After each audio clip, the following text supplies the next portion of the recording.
Okay, so I'm going to be talking about joint work with Nike Sun and my student Yumeng Zhang. So apologies to those of you who've already heard them give better versions of this talk. But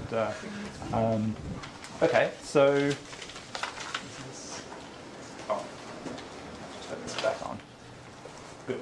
Okay, so you know, for this audience, I don't need to tell you what a random constraint satisfaction problem is. We have a bunch of variables and some constraints. Think of like random colorings of random graphs or random k-sat, and we'll choose the constraints randomly. Okay, and you know, a major theme for this workshop and also the program as a whole has been connections to between these sorts of problems and theoretical physics, where they're studied as you could think of many of the same problems as dilute mean field spin glass models. And today I'll be talking about various or trying to make parts of this theory sort of rigorous maths. Okay, so again, I'm sure almost all of you know the random k-sat problem, but let me just say it so that we're notationally on the same page. So we have n variables, true or false, and constraints will be an OR of k variables or their negations, and we'll choose them uniformly at random. So a 3-sat formula would look something like this with 4 clauses. So and for each clause, we choose 3 of the variables or their negations uniformly at random. And of course, they get harder and harder to solve, and there are fewer and fewer solutions the more constraints you have. So you can measure the difficulty of it by the clause density, the ratio of constraints to variables, and throughout the talk I'll call this alpha, so the number of constraints divided by the number of variables. Okay, and we now know sort of more and more about k-sat, including for large values of k, we know what the satisfiability threshold is. Okay. It can also be good to think of these models in terms of a graphical representation as a spin system on a random network. So if we have, say, a 4-sat formula, we could encode it as a bipartite factor graph, where the variables are on one side of the graph and the clauses are on the other, and we just add an edge between the variable and clause if that variable appears in the clause. We might also label the edges or color them according to whether or not they're negated. Okay, and because we're choosing the clauses at random, we get a random graph, and like I get many models of random graphs, it's locally tree-like. So you pick a vertex at random, look at the local neighborhood, you won't see any short cycles. You'll see a tree. Okay. So what do we want to say about random constraint satisfaction problems? Well, a basic initial question you can ask is, for which values of alpha are there satisfying assignments? How many constraints can you run on it? And for this question, there's been sort of substantial progress, and in at least a number of example problems, we know what the answer is, including various versions of not all equal sat or random k-sat, large independent sets, and so on. But we could ask further knowing the answer to the first question, we could ask further questions. How many, when you have solutions, how many are there? What do the solutions look like? If you pick a random solution to one of these random constraint satisfaction problems, what can you say about various local statistics of it, or the overlap between 2 randomly chosen ones, or algorithmically, can you find them? So for today's talk, I want to focus on this question of how many solutions there are. And in particular, what we might call the free energy, the limit of log of the number of solutions divided by n.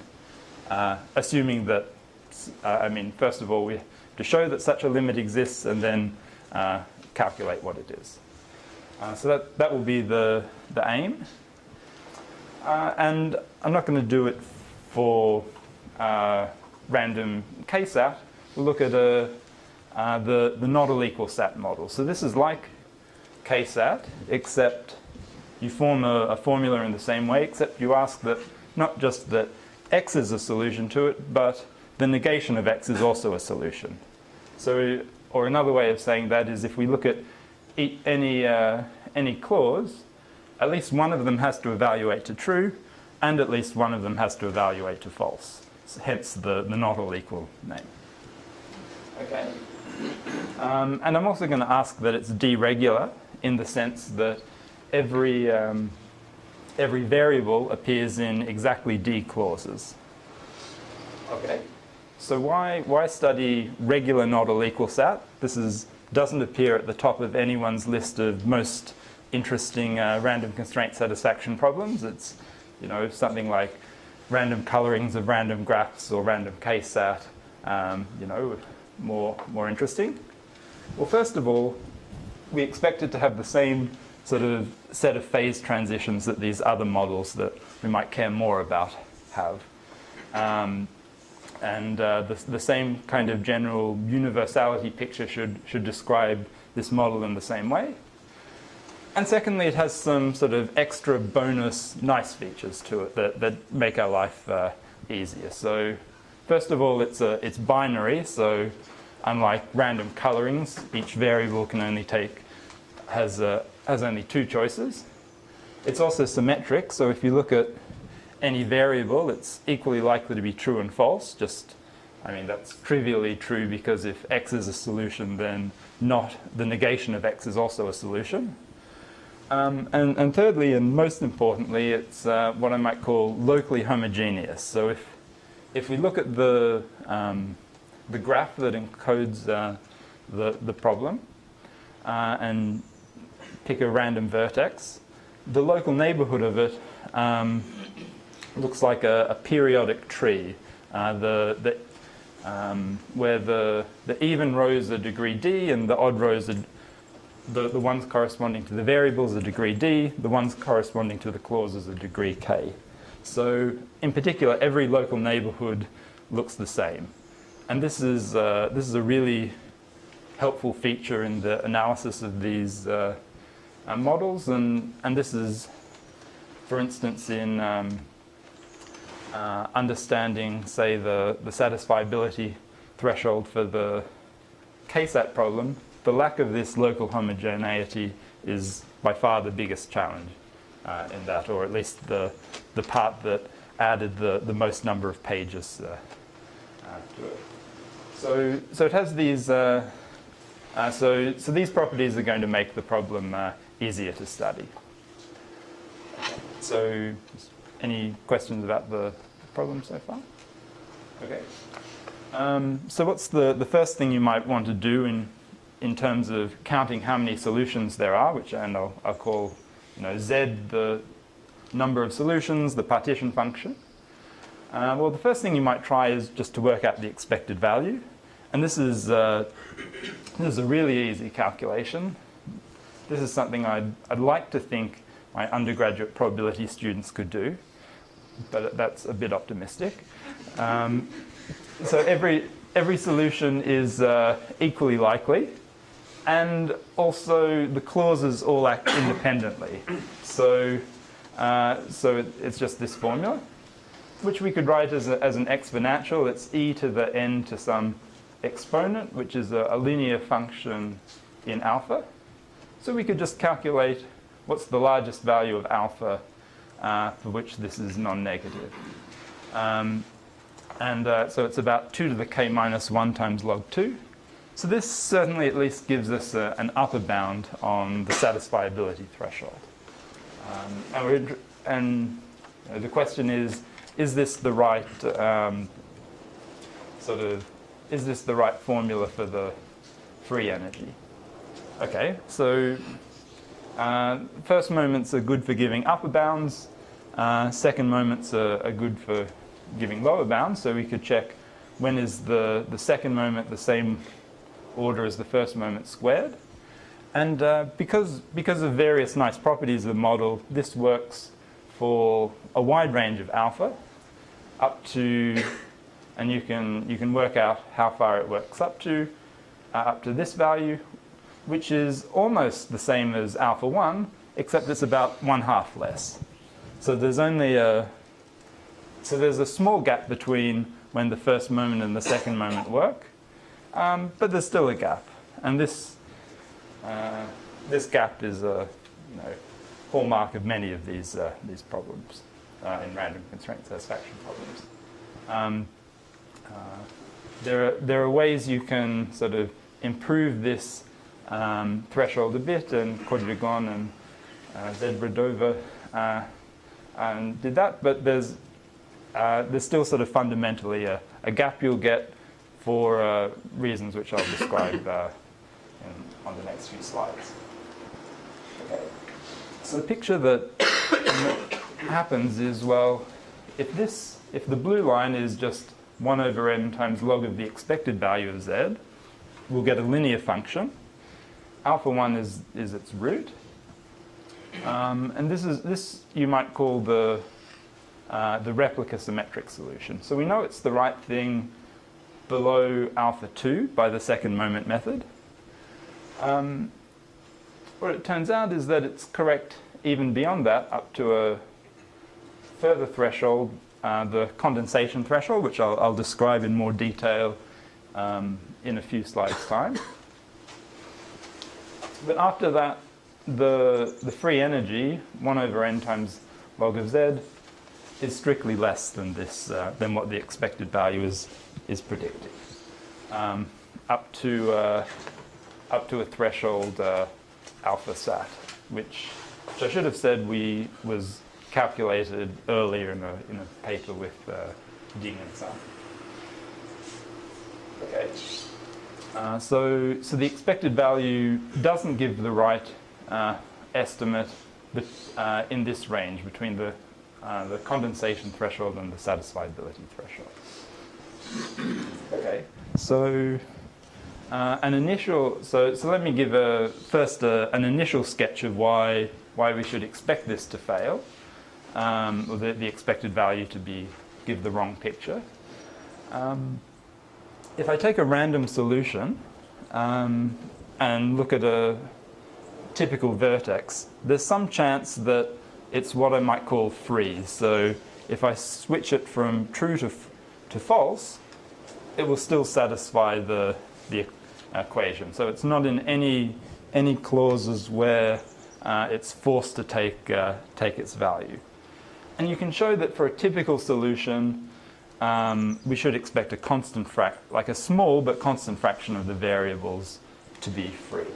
And we could take a subset of those so that they're all sort of at least distance, yes, so that none of them share a clause, so that they're all also independent of them. So if we have epsilon times n such variables, then there must be 2 to the n times epsilon solutions nearby, where by just switching the values of these free variables. So it says if you have one solution, you should have at least 2 to the n epsilon solutions. So first of all, that's saying that the value of 1/n log z has to be at least epsilon log 2. So there's kind of a smallest value this curve could take, which is strictly bigger than 0. Okay, so that immediately says that this line can't get all the way to alpha 1. But we'll give a more precise description of what's going on based on the theory coming from physics. Okay. But just to state the main result, that the free energy is, first of all, it's well defined, and the value for the formula in this There's an explicit formula, which I'll show later on, in this range, and it's the one that's predicted by the one-step replica symmetry breaking prediction. Okay. And it doesn't say this in the result, but also the result says that below the condensation threshold, the expected value is the right prediction. Okay. So that's the main result. So we're saying that the prediction from physics is correct. So let me describe, at least from a mathematician's point of view, how you come to that prediction. Okay, so the sort of heuristics that are used, I guess, go back to earlier work on spin glasses and the Sharrington-Kirkpatrick spin glass models, but even in the 80s, there was work by Mazard and Parisi on sparse constraint satisfaction problems and applying ideas from spin glasses to those. But more recently, there's sort of a much more complete picture, which you might call the one-step replica symmetry breaking phase diagram, given by these authors, who I think they're all here for this workshop, which is well done to the organisers for.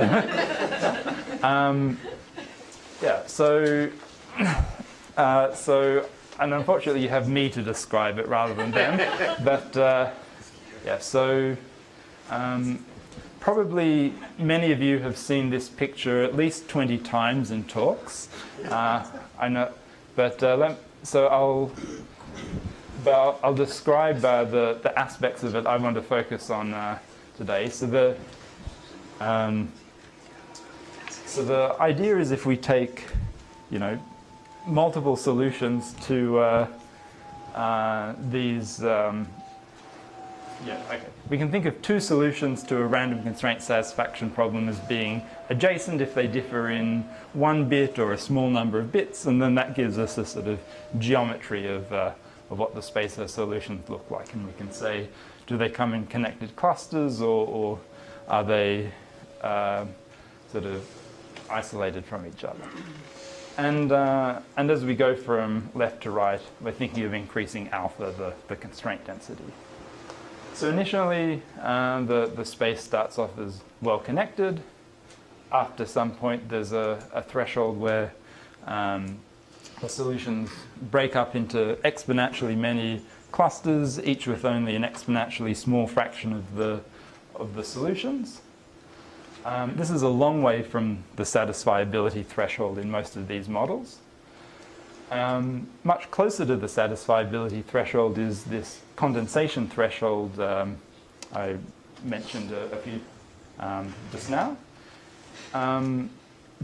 After this, the solutions are still split into exponentially many clusters, but the difference is, so apart from the fact that the free energy is now small, has a phase transition after this point.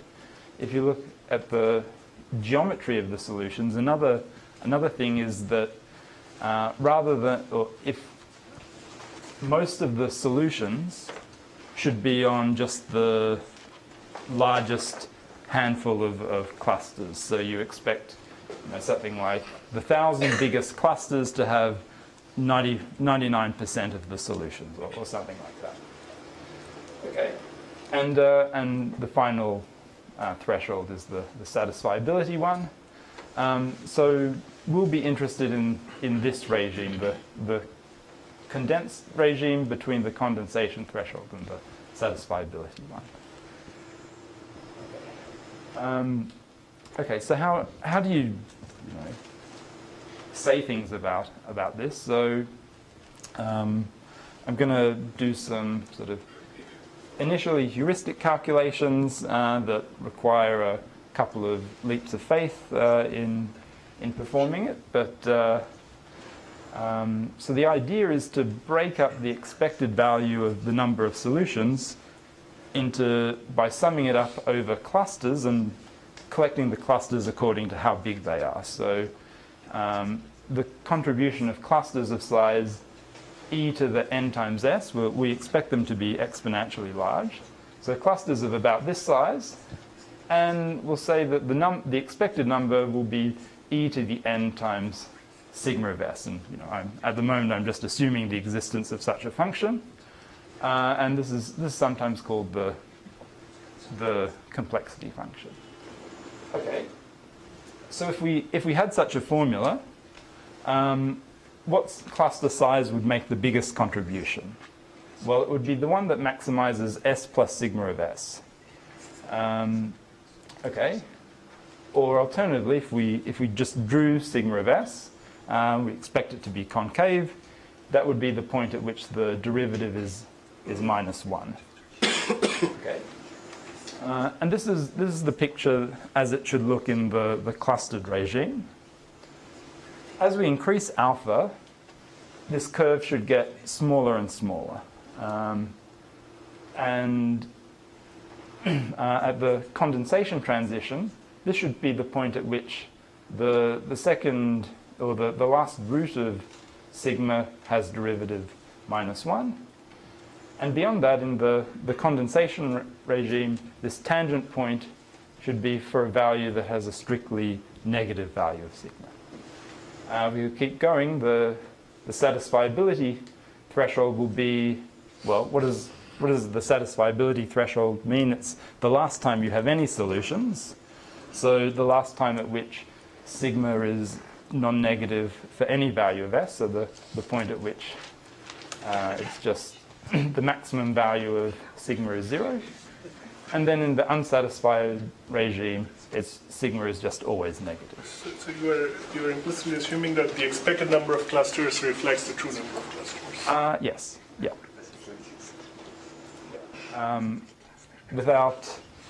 And I'm not justifying that at this point. Yeah. So in principle, this could just be this only gives you an upper bound unless you assume that something like that. Okay. So what happens in the condensation regime? Well, okay, we said that the biggest contribution here comes from the value of s, such that the derivative is minus 1. Okay, but if we look at the value of s here, sigma of s is negative. That says the expected number of clusters of that size is exponentially small. So you don't expect to see any of them. Or in other words, the expected value is dominated by an event that has exponentially small probability. Okay. So it follows that the expected value can't be the right, can't give you the right value for the typical value of z. Okay. So what does? Well, we should take the biggest size of clusters that do exist. So the last time in which sigma is non-negative, and this is the prediction. That it's the free energy is given by the largest value of s, such that sigma is non-negative. Okay. So this would be great if we knew what sigma was. Then we do. We just have the formula. Okay. Another thing I want to mention is we talked about what's predicted for the geometry of the space of solutions in this condensed regime, that most of the solutions are given in just a small number of clusters, a constant number of clusters. So why should you expect that? Well, we're saying that it's clusters of this size that dominate the partition function, and that's ones with sigma of s equals 0. So the expected number of clusters that we will see of that size should be of a constant order. And hence, you just see most of the contribution to the mass of the distribution would just be a constant number of solutions. I mean, there are more refined predictions that if you look at the largest collection of clusters, you should see a Poisson-Dirichlet distribution amongst their sizes. Okay. So there are also some challenges that come in working in this condensed regime, in that some quantities are sort of not concentrated, and it comes from the fact that you just have most of the mass dominated by a constant number of clusters. So if you looked at Z divided by its median, say, this wouldn't converge to a constant. It would have some non-trivial distribution, which I guess should be something you could work out from the Poisson-Dirichlet distribution. If you look at the overlap between, so you pick two random solutions, this will be concentrated on 2 points, and so like you pick two solutions, you look at the Hamming distance between them, or the inner product. Well, there's two things that can happen. One is you get two solutions in the same cluster, or you get two solutions in a different cluster, and so you'll get two different Hamming distances depending on which one happens. So it'll be concentrated on 2 points, but the probabilities of those will depend on the actual random problem that you've chosen. It will and depend on essentially the proportions in the biggest few clusters, which will tell you what's the chance of hitting the same cluster twice, essentially. Okay. So some things aren't very well concentrated in this regime, but luckily enough things are that we can still do this later. Okay, so the next thing we have to do is try and get a hand on sigma. Okay, so the first thing is that we should work with counting clusters rather than counting solutions. And so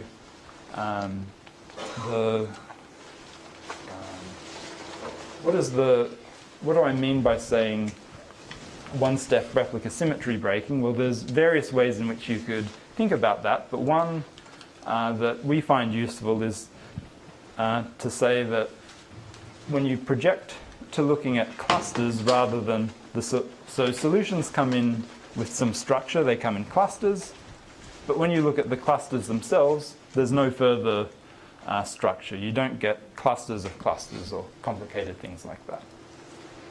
Okay. And counting the expected number of clusters has been great for working out what the satisfiability thresholds are for different models. But this isn't enough for our purpose, because we need to look at essentially not just how many clusters we have, but how many clusters we have of a particular size. So the properties of the clusters, particularly their size, also matters. Okay. So what so how you could think about this is, if we looked at the expected number of solutions, this sort of roughly corresponded to working out e to the n times s plus sigma of s, or working out this tangent point with derivative minus 1. For working out the satisfiability threshold, this was just counting clusters unweighted, so e to the n times 0 times s plus sigma of s, or looking at the maximum of this curve. But actually we want this point here, which will have some other derivative between 0 and minus 1. And so if we choose lambda to be, or if the derivative is minus lambda, then this calculating the contribution from this point is like working out e to the n times lambda s plus sigma of s. So if we weight clusters by their size to the power of lambda, we'll be able to understand this point. So z lambda means summing over clusters of the number of solutions in the cluster to the power of lambda. Okay. And why would you do this? Well, one thing is this is just if we work out the free energy of this z lambda, you just get back the Legendre transform of sigma of s. And because it's concave, we could then recover sigma of s. So if we could calculate this quantity, then we'd be in good shape. Okay. So this one doesn't necessarily look like the easiest thing to calculate, because you first say, okay, I take some counting problem, now I group the solutions up into clusters, then I raise them to some non-integer power and add it all up, which might not immediately sound like a promising thing to do, but it turns out with this, the way solutions are structured, it's something that you can carry out. Okay. So I promised an explicit formula. So I'm not really going to say what it means, and not the first set of equations are essentially saying you solve some fixed point equation, and the way you can think of this is saying, suppose you have a problem with n variables, and then you want to add another variable to it. Well, the distribution around this new variable should look pretty much like the same as all the other ones. And so there must be some sort of consistency relationship between things if going from n variables to n plus 1 variables doesn't change things much. So you get a fixed point equation, which is these ones. And then as you add in an extra variable, you can say, well, how much did this partition function z lambda change when we added in a new variable? And you can, if you make some assumptions, you'd get sort of a calculation that said it should, by plugging this in here. And this is also the formula for z lambda, or sigma of lambda. Nike's going to tell you more. No, going to say more about how you calculate things. I hope I'm not promising too much. Anyway, so anyway, we get an explicit formula. That's all I really wanted to say about that. And in the time remaining, let me say a bit about the proof. The upper bound is kind of standard. It follows from using the interpolation method, which was something developed for spin glasses by Guerra and Toninelli. Is adapted to the sparse setting by Franz Leone and Panchenko-Talleyrand, and we're using sort of a regular version of it that was, I guess, done in Baiati, Germanic, and Totali. Basically, what it boils down to is you get some functional that you can plug some distribution into, and it will give you an upper bound on the free energy. And if you know the right distribution to plug into it, and the heuristics coming from physics tell you what the right distribution should be, then you get the right upper bound. So the main work is to come up with a matching lower bound to this, and so this is sort of 5% of the paper, and doing the lower bound is the remaining. Okay, so how do we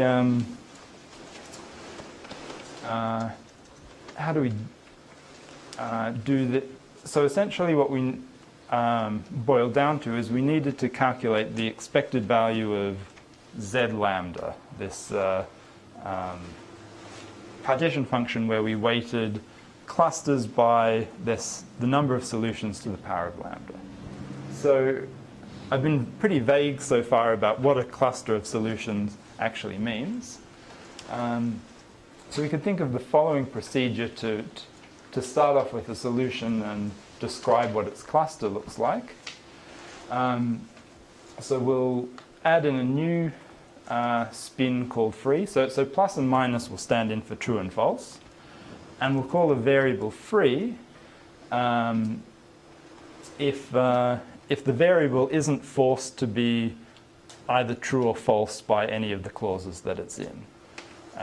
So if you had a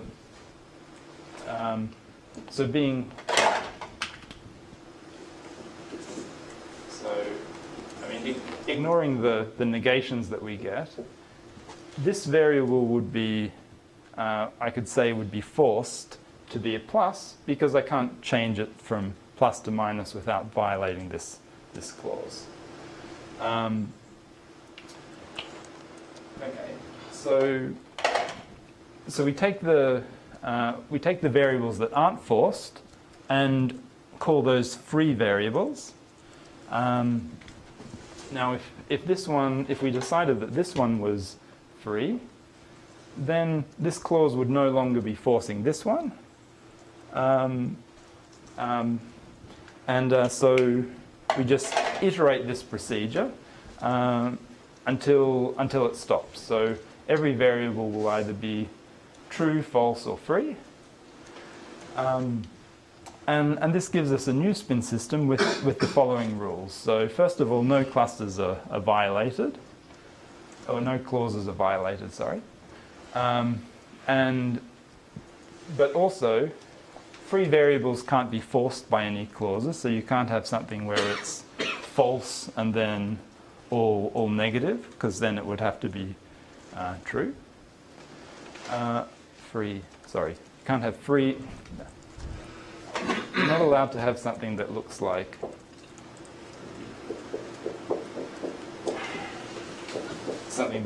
this, because this one could only be a minus. And okay, so free variables can't be forced in any clause, and true and false variables have to be forced by at least one clause. Okay, so this is a new spin system. Why is this more complicated spin system better than the original one that we just had? The reason is it's rigid or locked in the sense that you can't make small perturbations to it. If you just so if you looked at this on, say, an infinite tree, if you have one solution, you can't make a finite number of changes and get a new solution. The only way you can make solutions is that if only way you can perturb it is if you perturb it on at least a cycle. And because the graphs we get are locally tree-like, that essentially says that there are no small perturbations you have. So if you have one solution, it will be sort of isolated from other solutions. And this is exactly what you want for the second moment method to work. So that if you have one cluster, you don't have any nearby clusters. Okay, and so this does give the right notion of what a cluster should be in these models. Okay. Now the free variables you can't set them all independently of each other.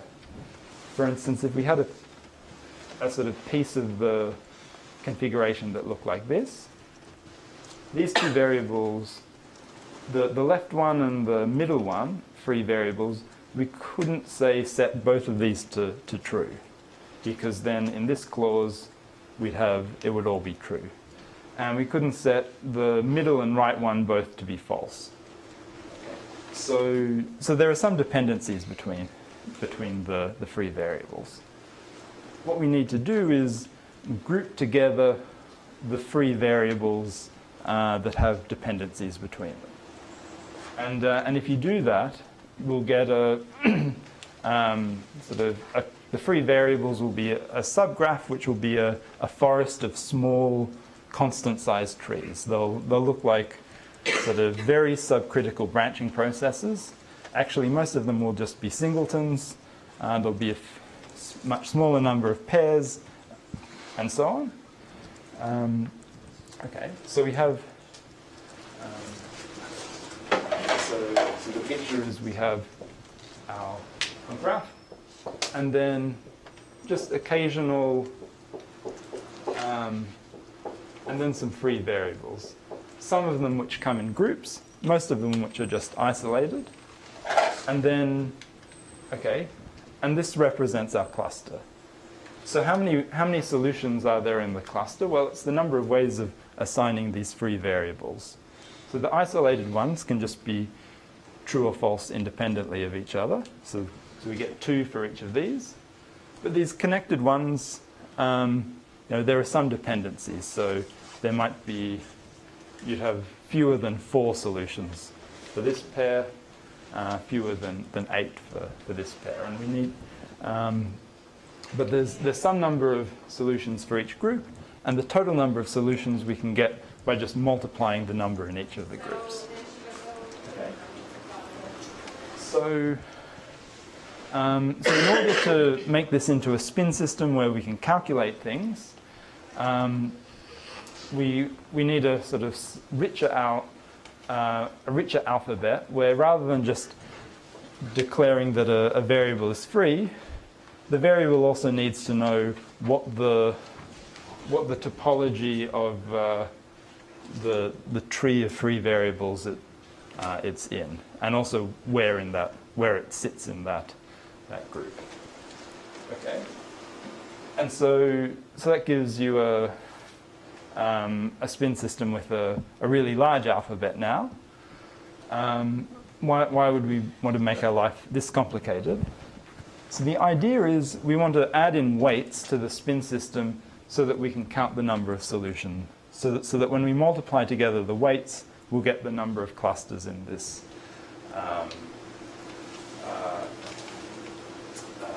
in the number of solutions in this cluster. And the way we can do that is by thinking about the belief propagation algorithm. Okay, belief propagation, if you remember, so this is an algorithm which people use on networks to find the marginal probabilities on vertices and work out the partition function. It's not guaranteed to work on graphs. There can be multiple fixed points and so on. But it is guaranteed to work on trees. And so you can use the belief propagation algorithm, work out a set of weights, which you multiply together to give the number of solutions on a tree. So we just calculate what the corresponding weights are for each of the variables in these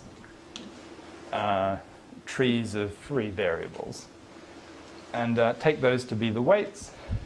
And then if we multiply them together, we get the size of the cluster. And so Z lambda we get by just summing over these cluster configurations of W to the power of lambda, which is just like multiplying these weights to the power of, altogether to the power of lambda. So it gives a spin system with a set of weights that we can, you can try and analyze. Okay, and now we just need to work out the expected value of it. And if, for those of you who've done these calculations of trying to work out the expected value of a spin system on a random graph, essentially it boils down to trying to work out what's the best choice of the empirical distribution. So how many plus and minus and free variables you have, and slightly more information, like on each edge, what fraction do you have a plus on one side and a free on the other.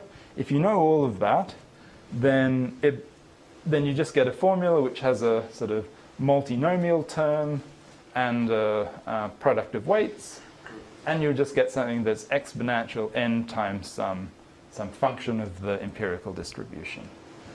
And so you just need to maximize this empirical distribution, which is then boils down to a huge multi-dimensional non-convex optimization to do.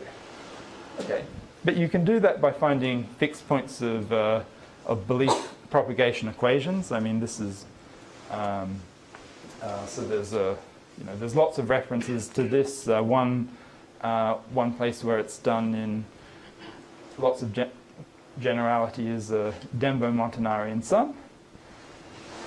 The trouble is, when you do this, you need to find fixed points that are of belief propagations which are fixed points of essentially bidirectional pairs of messages. They're basically, okay, so this is for the experts, but if you, belief propagation gives you a set of messages that run sort of on every directed edge in the graph. So this will be variables to clauses and clauses to variables. And then, so on each half edge, you'd have messages going in both directions. And then the BP equations would be finding fixed points of distributions over those pairs of messages. And that's something that we've found to be really hard to solve these equations. So our main, one of the main technical parts of our work was essentially finding a way to make it a belief propagation equation over a unidirectional set of messages. And, well, maybe I think I'm out of time, so I won't. We take the graph, we resample it, and sort of magically it says that the fixed points have to solve some simpler set of equations. Okay. So, there's lots more questions to try and answer. What can you, other models, this was the sort of low on the list of most interesting random constraint satisfaction problems. Can we do it for sort of ones higher up on the list, like KSAT, colorings of random graphs? We also, some of the geometric properties of clusters, like that the sizes of the largest clusters follow a Poisson-Dirichlet distribution. Let me finish. Thanks.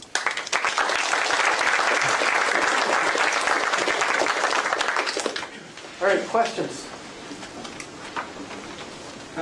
I have a question on the last point you comment, the fact that in principle if you write BP, you need a self-consistency equation for pairs of messages, but actually when you are on a tree you expect that the two messages are uncorrelated because they bring information from very different parts of the system. So is your construction at the end equivalent to assuming that the two messages are independent? Yes. Is that what it fails when you are on a loopy graph? On a loopy graph, the two messages passing on the same link are actually correlated. That's exactly what it boils down to, and the sort of one whole slide formula that I had earlier was just what you get from the one directional message where you make that assumption.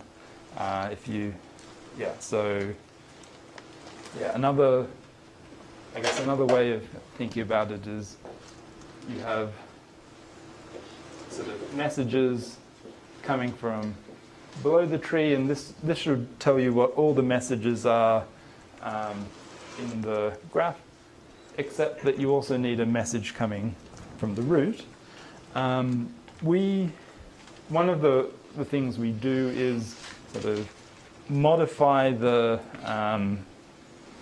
spin system a little bit so that these trees of free variables are forced to be of a bounded size. And that's something we can do because we just want a lower bound. And in doing that, it sort of forces the effect of, how much this message from the top can propagate down so that it's only a constant amount. And that will imply that this sort of, the fact that the message from the top is sort of uncorrelated from the...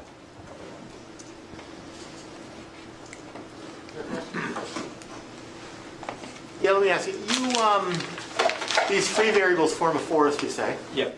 Is that something that is only true for high values of k, or in principle should it be true for low as well? That's... Yeah, sorry, I should have said all of this is assuming high values of k. Yeah. In this... I should probably defer that to the physics friends, but I think maybe close enough to the satisfiability threshold. I That's think another it's question. Below condensation, does it hold, do you think? I mean, it does if k is big. If otherwise, no, probably not. All right, thank you. More questions? No.